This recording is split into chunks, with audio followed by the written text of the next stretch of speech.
Continuando o nosso estudo sobre as forças proporcionais a 1 sobre R2, nessa videoaula eu vou falar um pouquinho sobre as seções cônicas, também sobre as órbitas dos planetas. Tá? Secções cônicas são uma família de curvas específica no plano que possui uma característica, uma propriedade geométrica bem interessante, bastante particular. Tá? Para a gente definir essas secções cônicas, a gente precisa de um eixo de referência. Esse eixo de referência a gente costuma chamar de eixo polar. Então, esse é o eixo polar, essa reta aqui, que está na mesma direção do que a gente usualmente chama de eixo do x. E um ponto de referência nessa reta, o qual a gente costuma chamar de foco. Então, nós temos duas coisas, um foco e um eixo polar. Isso aqui define uma direção no espaço. Né? Uma segunda coisa também, nós precisamos de uma reta, a qual a gente chama de reta diretriz. Então, essa reta aqui é uma reta que dá a noção de direção da curva, por isso o nome reta diretriz. Essa reta diretriz ela pode passar em qualquer lugar, mas ela tem que ser perpendicular ao eixo polar. Perpendicular. Então, ela pode passar em qualquer ponto, próximo do ponto F, e a distância que essa reta aqui se encontra do ponto F é um número que é importante aqui para a gente analisar essas curvas. Tá?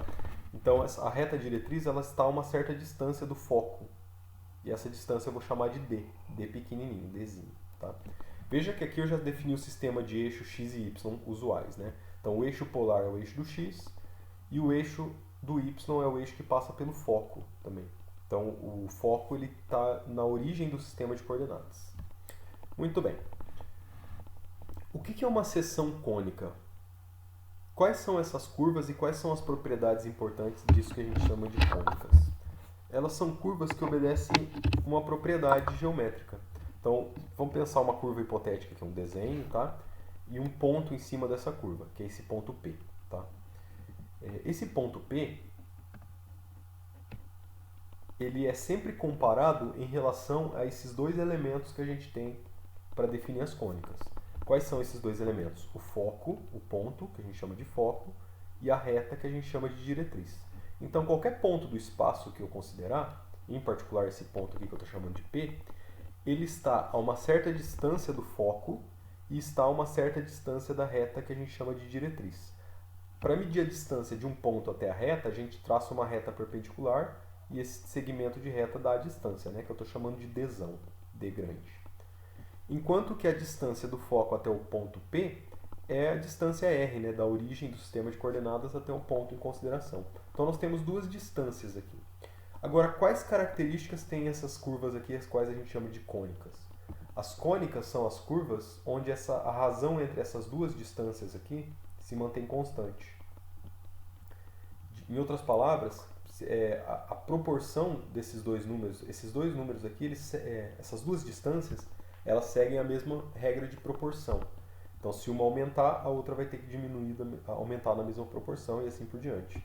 Então, uma maneira de escrever isso é que R é proporcional a D, ou seja, eu posso escrever o R como sendo um número vezes o D. A distância até o foco é proporcional à distância até a reta diretriz. E esse número, essa constante de proporcionalidade, ele recebe um nome específico de excentricidade.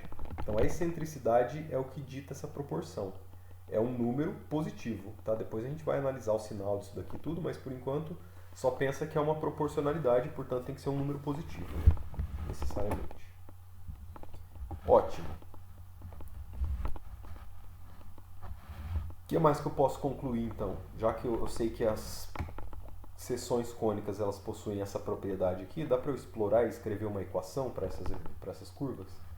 Ó, essa distância Dzinho é a distância entre o foco até a reta diretriz. É uma constante, esse número aqui não vai mudar nunca, é uma característica da curva. Tá? E a distância Dzão, ela vai ser maior ou menor dependendo do ponto que a gente pegar no espaço. Né? Então, se eu pegar um ponto mais afastado aqui, a distância Dzão vai ser maior, né? E assim por diante. Mas olha só, se a gente traçar um triângulo aqui, igual a gente faz lá quando está estudando coordenadas polares, se a gente traçar um triângulo aqui, esse pedacinho aqui, a base desse triângulo, tem comprimento que a gente chama de x, que está no eixo do x. E se eu somar esse comprimento aqui, x, mais esse comprimento aqui, que a gente está chamando de d, o resultado dessa soma vai ser justamente a distância, né, entre a diretriz e até o ponto de consideração. Então, essa distância dzinho é a soma do valor do x com o valor do d. Então, eu posso, inclusive, escrever assim, né, que o dzão, para a gente saber qual é a distância da reta até o ponto, a gente faz essa distância dzinho menos o x. Mas eu não estou interessado em escrever isso aqui em coordenadas cartesianas. O x ajudou aqui eu entender o problema, mas eu quero escrever isso tudo em coordenadas polares. Então, eu vou reescrever o x em coordenadas polares, que é o r cosseno θ, né? E aí a gente fica com essa fórmula aí, que o dzão é igual a d menos r cosseno θ. Mais ainda, eu sei que o rzinho... Opa! Eu sei que o rzinho é epsilon vezes o d grande, né? Então, se no lugar de d grande eu colocar essa expressão aqui, eu vou ficar com isso, essa expressão aqui. Então, o rzinho é epsilon vezes o d grande, que é tudo isso que está dentro do parênteses. Eu posso isolar o r nessa equação. Ó. Tem r aqui e tem r aqui. Então, com um pouquinho de manipulação algébrica, eu consigo chegar nesse resultado aqui. Que 1 sobre r vai ser igual a 1 mais cosseno de θ dividido por essa fração, que é uma constante. Essa fórmula aqui, isso aqui me fornece um r em função do θ. Ele fala como que a função r é em função da variável θ. Então isso dá a forma da função, é a função que descreve a curva das seções cônicas. Note que essa função aqui ela depende de dois parâmetros. Depende da excentricidade, que é essa constante de proporcionalidade, e depende também de dzinho, que é essa distância aqui, ó, da diretriz até o foco. Tá? Então depende desses dois parâmetros. Por que eu estou falando de seções cônicas? Porque, como a gente vai ver ali na frente, o movimento, a trajetória que os planetas efetuam em volta do Sol, por exemplo, são seções cônicas, porque a solução da equação do movimento vão ser equações parecidas com essas daqui. Só para a gente já deixar mais com uma cara um pouco mais habitual, lembra que aqui eu escrevi propositalmente 1 sobre r igual a isso daqui, né? Eu poderia ter invertido essa equação só para ficar r na parte de cima. Só que isso aqui que a gente chama de 1 sobre r é aquela variável que a gente definiu lá atrás como variável u, né? A variável u é 1 sobre r. Então, ao invés de escrever que isso aqui é um r de θ, eu posso escrever que isso aqui é um u de θ, e que assume esse formato aqui. Então, qualquer uma dessas duas funções, elas são análogas, né? Só que às vezes é mais conveniente lidar com essa, às vezes é mais conveniente lidar com essa daqui. O que a gente pode falar sobre essas equações, né? Que tipo de informação elas me fornecem que possibilitam entender melhor o que são as cônicas? Primeiro, a única dependência do ângulo θ aqui nessa equação, se a gente olhar, ó, é aqui dentro do cosseno. Tanto nessa quanto nessa, tanto faz. Vamos olhar para essa, tá? Então, olha só, o cosseno de θ é a única coisa que depende de θ nessa equação. E se eu fizer o θ positivo ou negativo, essa equação aqui ela não é alterada, porque o cosseno ele é uma função par. Então, se eu colocar aqui θ ou menos θ, o resultado dessa conta vai ser a mesma coisa. O que significa que se eu escolher um ângulo θ aqui, isso aqui vai dar um ponto. Se eu escolher o ângulo menos θ, que é o análogo só que para o lado de lá, o ponto vai ser o mesmo. Então, essa função aqui ela é uma função que é simétrica em relação ao eixo polar. Por isso que o eixo polar é um eixo tão importante, que ele é um eixo de simetria. Essas cônicas, elas são simétricas, elas são exatamente iguais na parte de cima e na parte de baixo. Porque se eu fizer θ ou se eu fizer menos θ, o resultado é o mesmo nessa equação. São invariantes pelo θ. Então isso quer dizer que de fato são curvas assim, né? Que são iguais da parte de cima e na parte de baixo. A parte de baixo é como se fosse uma imagem espelhada da parte de cima, né? Então vamos lá. A gente pode querer calcular algumas coisas então. O menor valor que o raio pode ter, se eu pensar que o r de θ depende desse número aqui, né? O menor valor que esse número aqui pode assumir é quando a gente escolher θ igual a 0, né? Porque nesse caso, o cosseno vai dar 1, que é o maior valor possível. Então a gente fica com 1 mais e aqui. Por outro lado, o maior valor que isso pode assumir é quando a gente chama o cosseno quando o cosseno dá menos 1, ou seja, quando o ângulo é π aqui. Aí fica epsilon menos 1. Então, olha só. Quando eu faço θ igual a zero nessa fórmula, substitui o θ por zero. Cosseno de zero é zero. Cosseno de zero é 1, né? Então, essa equação fica assim, ó. Isso aqui me dá esse ponto de referência, né? Que é quando o ângulo vale zero. E quando eu penso que o θ vale π, ou seja, 180 graus, cosseno de 180 graus vale menos 1, que é equivalente a essa fórmula com menos 1. E o que é o R de 180 graus? É a distância que esse ponto aqui vai estar do foco, né? Que é essa distância aqui. Então a gente pode usar esses dois pontos aqui como uma referência para calcular o tamanho da cônica, o tamanho da abertura dessa função. Porque esse ponto aqui é o ponto que vai estar mais próximo de todos do foco. Esse ponto aqui é o ponto que vai estar mais afastado de todos. Então, se a gente calcular a distância entre esses dois pontos, isso vai me dar o comprimento total dessa função. Então, essa distância aqui entre o R do 180 menos o R de zero, eu vou chamar de 2A. Esse número aqui me dá o tamanho da cônica, que é justamente essa distância, né? O valor final menos o valor inicial. R de π menos o R de zero. Fazendo as devidas substituições, o R de π é isso daqui, o R de zero é isso daqui. É só trocar o θ por zero ou por 180, né? E aí eu fico com isso. Que eu ainda posso simplificar, né? Tirar o mínimo aqui e tudo mais, e isolar o A. E eu descubro que o A, essa distância A aqui, na verdade a metade da distância, depende desses números aqui, ó. Depende da excentricidade epsilon e depende do númerozinho d.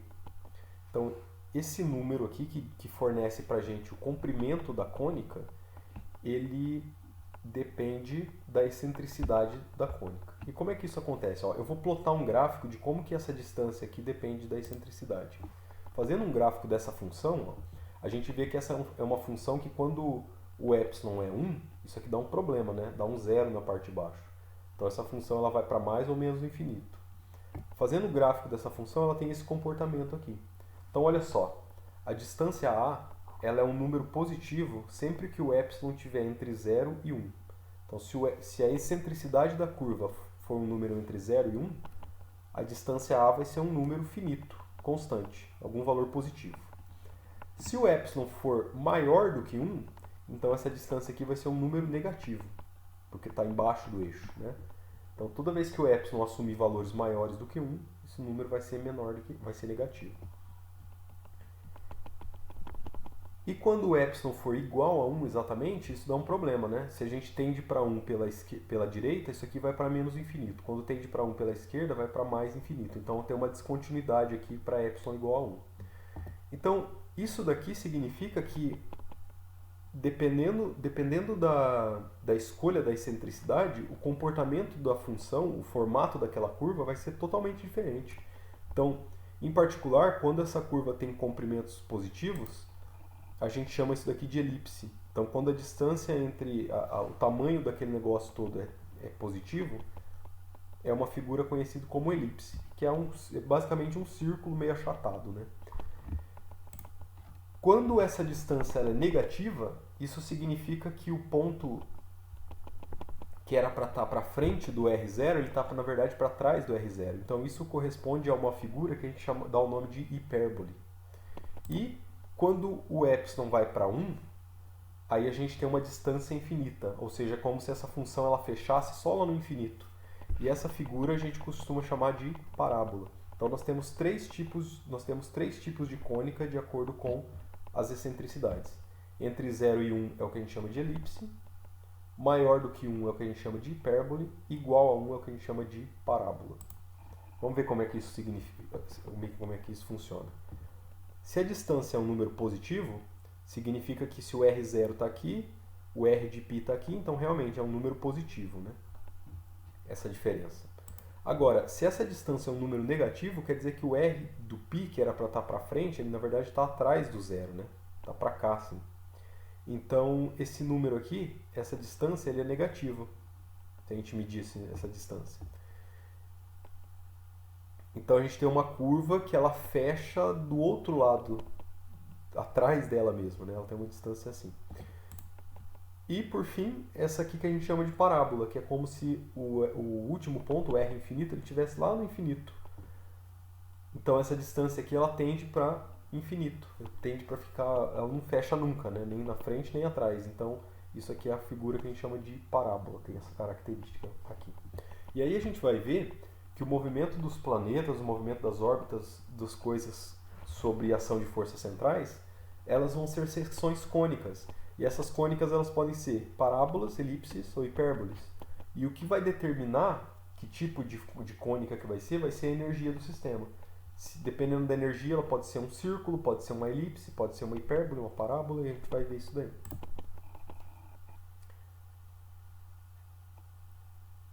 Então, continuando, a gente tem essa equação aqui que fala pra gente como é que é a equação das cônicas, né? Então, as cônicas, elas obedecem essa função aqui. Note que ela depende do ângulo θ, né? Conforme a gente já discutiu. O que acontece se eu fizer uma mudança de variável aqui? Eu trocar o θ por θ menos um ângulo θ0. Isso aqui corresponde a uma mudança de variável. Quando a gente tinha uma função de uma variável x, por exemplo, se a gente calcula o f de x mais 2 ou menos 2, isso significa uma translação do eixo. Significa uma translação da função para frente ou para trás. Agora, quando a gente faz isso no ângulo, significa uma rotação, quer dizer que a função está rodando de um certo ângulo para frente ou para trás. Então, se eu vier nessa equação e no lugar de θ eu colocar θ menos θ0, essa equação aqui vai ainda assim estar descrevendo uma cônica, só que vai ser uma cônica rodada. Então, ó, isso aqui é a equação da cônica, simétrica em relação ao eixo polar, né? Agora, se eu rodar o eixo polar de um ângulo θ0, a equação da cônica vai mudar um pouquinho, mas vai mudar de uma forma muito simples. A única diferença é que onde era θ, fica θ menos θ0. Então, isso aqui corresponde a uma rotação no eixo polar. Isso tudo são propriedades geométricas das cônicas, dessas funções que a gente chama de cônicas, tá? Agora, qual é a relação disso com o movimento de partículas sob a ação de forças centrais? Bom, a gente já estudou que a equação do movimento ela pode ser escrita dessa maneira, né, em função da variável u, que é o inverso do r. Quando a força considerada, a gente faz aquela mudança de coordenadas, né, no lugar de r a gente coloca 1 sobre u, e então significa que a força que a gente está pensando, que é a força 1 sobre r quadrado, aliás, inverso do quadrado, né, ela, quando a gente trocar para a variável u, vai ficar com esse formato, k vezes u ao quadrado. E aí, se a gente escrever essa equação aqui, substituindo f por k vezes u ao quadrado, a gente vai ficar com isso daqui.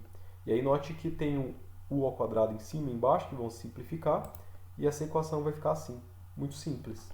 É uma equação linear desse lado, e aqui, devido às simplificações, tudo que ficou do lado direito da equação vai ser uma constante. Tudo isso aqui é constante, nada que depende de θ, nem de u, nem de t, nem de nada. E é uma constante positiva, né? Lembrando que o k é negativo. E aí eu vou dar um apelido para essa constante aqui, só para a gente não precisar ficar escrevendo o tempo todo, mk sobre l quadrado. Eu vou chamar isso aqui de 1 sobre a.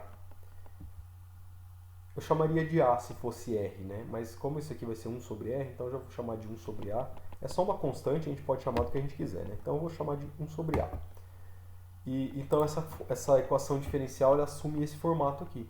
Olha, é uma equação diferencial bem simples de resolver. Se a gente pensar que isso aqui é igual a zero, a gente tem a equação homogênea do oscilador harmônico simples com frequência de oscilação igual a unidade. Então isso aqui é a equação do oscilador harmônico com a unidade, né? Só que aqui em relação à variável θ, eu só estou falando no formato da função, né? Só que essa função ela não é homogênea, ela tem um termo constante aqui ainda. Então basta a gente fazer a parte homogênea mais uma particular, que nesse caso aqui, a solução particular vai ser a própria fração que aparece aqui, é uma equação muito simples, né? Então a solução mais geral para essa equação diferencial é essa daqui. O u de θ é uma solução parecida com aquela do oscilador harmônico, mais 1 sobre a, devido ao termo não homogêneo da IDO. E aí a questão é determinar quem é essa constante A grande que aparece aqui. O Azinho eu sei quem é. O Azinho depende dos parâmetros do problema, né? O Azinho depende dessas constantes. E o azão? Azão é uma constante arbitrária que eu preciso determinar. E aí, para fazer isso, eu vou reparar, a primeira coisa que eu vou fazer é, note que essa equação ela é idêntica à equação de uma cônica. Lembra que as cônicas tinham equações assim, como a gente escrito lá ali atrás, alguns slides atrás? Uma cônica rotacionada, inclusive. Então ela tem uma fração mais alguma coisa vezes o cosseno de θ. Basta comparar os termos, né? Se esse termo de 1 sobre A for isso aqui que a gente chama de 1 sobre εd, e o azão for 1 sobre d, fechou. Isso aqui é o idêntico a uma cônica. Então eu faço essas substituições aqui. Ó. O que eu estou chamando de azão é 1 sobre d. E daqui eu tiro que o d vai ser ε sobre A. Portanto, o azão vai ser ε sobre A. Então eu substituo nessa fórmula aqui. Esse azão vai ter que ser a excentricidade. Ele tem papel de excentricidade dividido pelo azinho. Desse jeito. Mas ainda assim, na verdade eu só mudei a variável, né? Antes eu tinha a variável que eu estava chamando de azão, agora eu tenho uma outra variável que é a excentricidade. Eu sei o que a excentricidade da função representa geometricamente falando. Agora, eu não sei relacionar essa excentricidade aqui com as variáveis físicas para poder comparar o que interfere ou não na excentricidade das funções. É isso que a gente vai fazer na próxima videoaula, tá? Então, por fim, eu quero só escrever que a equação do movimento vai ser a equação de uma cônica e que a excentricidade dessa cônica é dada por esse epsilon aqui. Eu só preciso aprender a relacionar esse epsilon com variáveis físicas para a gente entender o movimento dessa partícula. Tá? Só para a gente finalizar, se a equação do movimento é essa daqui, note que o u ele pode assumir um valor máximo e um valor mínimo, né? Porque o cosseno ele pode dar no máximo 1 e no mínimo menos 1. Então, o maior valor que o u pode assumir é esse daqui, quando o cosseno for igual a 1 positivo. E o menor valor que ele pode assumir é esse daqui, quando o cosseno for igual a menos 1, negativo. Então, o u tem um valor máximo e tem um valor mínimo. Tá? Só guardar essas duas equações, isso vai ajudar a gente depois.